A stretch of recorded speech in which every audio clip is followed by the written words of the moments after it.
Gusto ko pong bigyan kayo ng ilang mga tips kung paano pong madaling paandarin ang grass cutter sa paraang hindi po ito masisira. May nagpunta po kasi dito ngayon na hindi daw po mapaandar yung kanyang grass cutter. Check ko lang muna yung tunog. Pakinggan natin yung tunog. Yung paa, tingnan nyo po yung forma ng paa ko, ano? Tapos, konting redondo. Pero try ko muna yung tunog.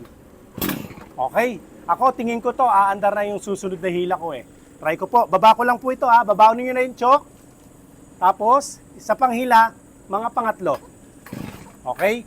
Lagyan natin ng konting gasolina. Okay po. Sir, ano masasabi nyo?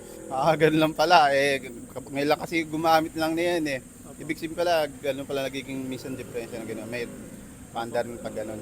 At hindi po kayo nag-iisa dyan, sir. Maraming mga, minsan pagka ngayon lang po sila gagamit ng grass cutter, batay kayo umila. Agayan to, konting tips pa po, sir ha. Konting tips. Tara po rito.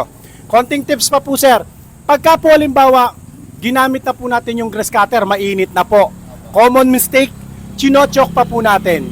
Huwag nyo na pong ichochok. Ginagamit po yung chok pag malamig po ang makina. Nakita nyo po yung ginawa natin kanina. Una nakachok, ikalawa, ayaw umandar, binaba ko po yung chok. Ayaw pa rin umandar, ginamitan ko po ng konting revolusyon. Umandar po siya, ikatlong hila. Yan po, common po yan. Sana po may natutunan po kayo mga kadiskarte.